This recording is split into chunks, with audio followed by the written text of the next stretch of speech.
So here we are talking about the endosperm and its types. Endosperm क्या होता था? अगर आपने डबल फर्टिलाइजेशन और ट्रिपल फ्यूजन की प्रोसेस को नहीं समझा है तो you need to just watch it out, क्योंकि उसके प्रोसेस के बाद ही आप इसको समझ पाएंगे, क्योंकि इसमें एंडोस्पर्म का पूरा डेवलपमेंट नहीं पढ़ने वाले, उसके टाइप्स की बात करेंगे। ठीक है, देखो थोड़ा सा समझा देते हैं। जब डबल फर्टिलाइजेशन ट्रिपल फ्यूजन हो रहा था तब दो मेल गैमीट जाके एम्ब्रियो सैक के दो पोलर न्यूक्लियाई से एक मेल गैमीट चला जाता था, पोलर न्यूक्लियाई से आगे क्या हो जाता था, फ्यूज हो जाता था, और फ्यूज होने के बाद में बनाता था पीईएन, प्राइमरी एंडोस्पर्म न्यूक्लियस, जो होता था आपका 3n। तीन न्यूक्लियस होते थे, दो तो पोलर न्यूक्लियाई के पास में, एक मेल गैमीट के पास में, हो गया 3n। ठीक है, दूसरा मेल गैमीट एग से जाके फ्यूज होता था, जो बाय द सिंगेमी जायगोट बनाता था। ठीक है, बाकी चीजें वहां पर एंटीपोडल सेल और नीचे सिनर्जिक्स ये आपके डिस्ट्रॉय हो जाते थे, बचते क्या थे, सिर्फ पीईएन और जायगोट। सिर्फ इसी के फर्दर डिवीजन चलता रहेगा, कैसे एंडोस्पर्म टाइप होते हैं। ठीक है, जैसे मान लीजिए हमारे पास में अब क्या बचा हुआ है, हमारे पास में हम आगे की प्रोसेस बात कर रहे हैं, तो यहाँ पर पीईएन है और यहाँ पर जायगोट है। ठीक है, ये एंडोस्पर्म क्या बनाएगा, एंडोस्पर्म फूड को स्टोर करेगा स्टार्च की फॉर्म में, और बाद में ये एम्ब्रियो को क्या देगा, न्यूट्रिशन देगा। ठीक है, यही काम है उसका। अब देखो, तो ये तो बात करने वाली नहीं है कि प्राइमरी एंडोस्पर्म न्यूक्लियस से ये फॉर्म हुआ है, स्टार्च को वो करता है। इसके टाइप समझ लीजिए क्या क्या टाइप है। जैसे एंडोस्पर्म के न्यूक्लियर एंडोस्पर्म है, सेल्यूलर एंडोस्पर्म है और हेलोबियल एंडोस्पर्म है। 3 टाइप्स ऑफ एंडोस्पर्म्स हैं यहाँ पर। ठीक है, एक एक करके बात करेंगे। न्यूक्लियर एंडोस्पर्म क्या है?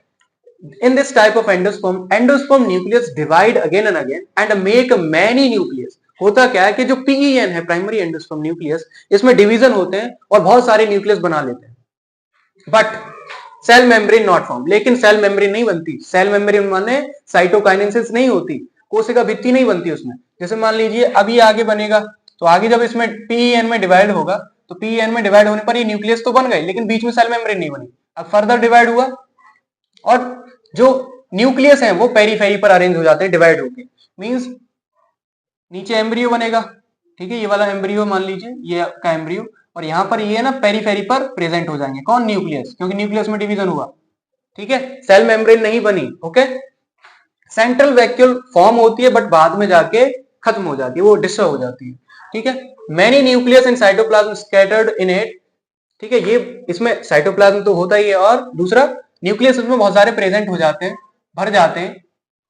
तो ये आपका यहाँ पर क्या बनेगा, एम्ब्रियो, और यहाँ पर बहुत सारे न्यूक्लियस स्कैटर्ड हो जाएंगे विद द साइटोप्लाज्म। ठीक है, ये आपका फॉर्म था। ये फाउंड कहां पर होता है? ये कॉमनली फाउंड होता है कॉटिलिडन्स में और एंजियोस्पर्म में भी प्रेजेंट होता है।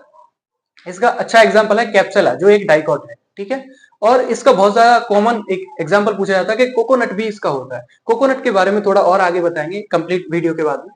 देखो, सेकंड टाइप है हमारा सेल्यूलर एंडोस्पर्म। सेल्यूलर एंडोस्पर्म में क्या होता है? In this type of endosperm each division of endosperm nucleus, means हर एक जो डिवीजन होता है एंडोस्पर्म न्यूक्लियस का, सेल मेम्ब्रेन इज फॉर्म। उसके बाद में एक सेल मेम्ब्रेन जरूर बनती है, मींस इसमें कोशिका भित्ति बनती है, साइटोकाइनेसिस इसमें एग्जिस्ट करता है।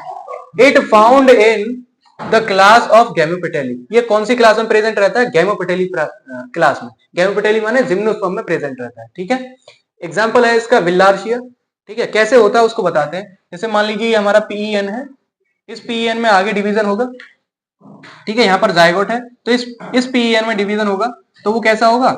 यहाँ पर तो आपका जायगोट रहा, तो ये आपका ऐसे डिवीजन होगा, मींस एक सेल ऐसे बनी और दूसरी सेल ऐसे, तो इसी पर यहाँ पर दो लेयर बन जाएंगे, मींस एक सेल मेम्ब्रेन बनी, ऐसे ही आगे बढ़ती जाएगी, और जितनी बार ये डिवाइड होगा न्यूक्लियस, उतनी बार सेल मेम्ब्रेन बनेगी।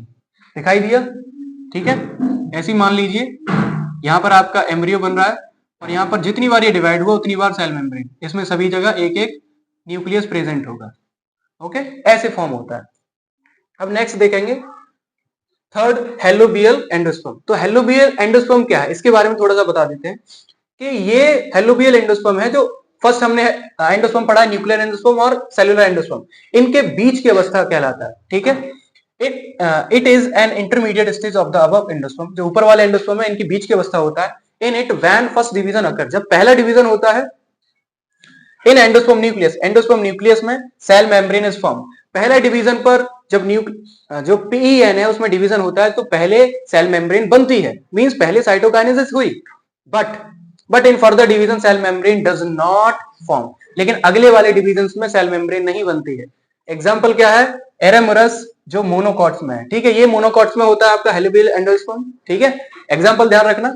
अब देखो बनता कैसा है, कैसे ये दोनों को दिखाता है, ये दोनों का इंटरमीडिएट स्टेज बताता है, कैसे देखो, जैसे मान लीजिए ये आपका प्राइमरी एंडोस्पर्म न्यूक्लियस है, इसमें डिवीजन हुआ, अब इसमें डिवीजन तो हुआ लेकिन अनइक्वल इसमें साइटोकाइनेसिस होती है, मींस पहले डिवीजन में आपकी जो सेल वॉल है वो बन गई, मतलब सेल मेम्ब्रेन है, सॉरी, सेल मेम्ब्रेन बनी और न्यूक्लियस डिवाइड हो गई। अब नेक्स्ट बनेगा, तो अब नेक्स्ट में आगे फर्दर डिवीजन में इसमें क्या नहीं होगा, अब इसमें जब न्यूक्लियस बनेंगे तो न्यूक्लियस के टाइम पर अब कोई मेम्ब्रेन बनेगी नहीं, इसमें सेल मेम्ब्रेन नहीं बनने वाली, ठीक है, ऐसे करके एक ही लेयर बनी थी और इसमें चारों तरफ ऐसे करके अब आप चारों तरफ न्यूक्लियस फैलते रहेंगे, स्कैटर्ड हो जाएंगे। मींस इसने क्या किया, ये स्कैटर्ड हुए, इसमें क्या हुआ, फ्री न्यूक्लियर डिवीजन हुआ, फ्री न्यूक्लियर डिवीजन हुआ मतलब सेल मेम्ब्रेन नहीं बनी, इसने मतलब न्यूक्लियर एंडोस्पर्म को बता दिया कि इसमें न्यूक्लियर एंडोस्पर्म भी होता है, तो इसकी एक्जिस्टेंस बता दी। नेक्स्ट में क्या हुआ, इसमें सेल मेम्ब्रेन बनी थी पहले, तो इसने सेलुलर एंडोस्पर्म को भी बता दिया, सेलुलर एंडोस्पर्म मतलब इसमें सेल डिवीजन हुआ था, तो पहला सेल डिवीजन हुआ, इसने सेलुलर एंडोस्पर्म को भी बताया, इसीलिए इसको बोलते हैं हेलोबियल एंडोस्पर्म, ठीक है। अब नेक्स्ट समझ लीजिए, थोड़ा सा क्वेश्चन पूछा जा सकता है कि डिप्लॉयड एंडोस्पर्म किसमें होता है, तो इनोथेरा एग्जांपल है, ठीक है। एंडोस्पर्म कभी कभी एब्सेंट रहते हैं एंजियोस्पर्म प्लांट्स में, कौन कौन से हैं, ओडोस्टमेसी, ऑर्किडिएसी एंड ट्रापेसी, ठीक है, याद रखना इनको। वो पूछा जा सकता है कि मोज़ेक एंडोस्पर्म किसमें प्रेजेंट रहेगा, तो टोमेटो में और मेज में। टोमेटो जिसका बॉटनिकल नेम क्या है, लाइकोपेरिसिसम एस्कुलेंटम, मेज का जीमेज। रूमिनेंट एंडोस्पर्म जो स्कैटर्ड रहता है एंडोस्पर्म, किस किस में प्रेजेंट रहता है, बीटल नट जिसको केचल नट बोलते हैं, एरिकेसी में और एनोनेसी में। एनोनेसी का एग्जांपल बताएं तो कस्टर्ड एप्पल, ठीक है। तो ये आपको एग्जांपल ध्यान रखने पड़ेंगे। अब थोड़ा सा एक इंटरेस्टिंग चीज बताते हैं, कैसे, देखो आपने कोकोनट देखा है नहीं, कोकोनट खाया भी होगा, ओके, ये कोकोनट की लेयर है, इसको हम, इसका बॉटनिकल नेम क्या है, कोकोस न्यूसीफेरा।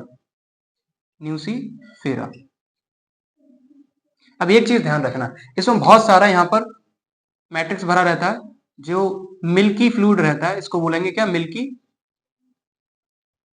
फ्लूइड रहता है, इसको आप खाते हैं, ठीक है। इसके नीचे एक कवरिंग रहती है यहाँ पर, जो एडाइबल पार्ट रहता है, ये क्या है, एडाइबल पार्ट, इसको हम खाते हैं, लोग बेचते हैं इसको। तो अब क्वेश्चन आता है कि बताओ ये मिल्की फ्लूइड जो है वो किसका एग्जांपल है, तो मिल्की जो फ्लूइड है ये किसका एग्जांपल है, न्यूक्लियर एंडोस्पर्म का, क्योंकि इसमें न्यूक्लियर फ्री डिवीजन होता है, फ्री न्यूक्लियर डिवीजन, ऐसे लिख लीजिए, किसका एग्जांपल है, फ्री न्यूक्लियर डिवीजन होता है, फ्री न्यूक्लियर डिवीजन, ठीक है। तो ये किसका एग्जांपल हुआ, न्यूक्लियर एंडोस्पर्म का। ये जो एग्जांपल है एडिबल पार्ट जिसको हम खाते हैं, अब ये किसका एग्जांपल है, ये है आपका सेलुलर एंडोस्पर्म का, क्योंकि इसमें सेल डिवीजन होता है, क्या है, सेलुलर एंडोस्पर्म का, ठीक है, याद रखना, एडिबल पार्ट किसका है, सेलुलर एंडोस्पर्म का पार्ट रहता है, तो दोनों ही इसमें कंसिस्ट करते हैं, तो कोकोस न्यूसीफेरा किसमें आता है, इसमें भी और इसमें भी, ठीक है, दोनों में ही आपकी स्ट्रक्चर दिखाई देती है, ओके। तो ये आपका लेक्चर था एंडोस्पर्म से रिलेटेड, इसमें जो भी इंफॉर्मेशन है आप इनमें से आराम से एग्जाम में टिक कर सकते हैं अपने क्वेश्चंस को, okay. Till then just do practice.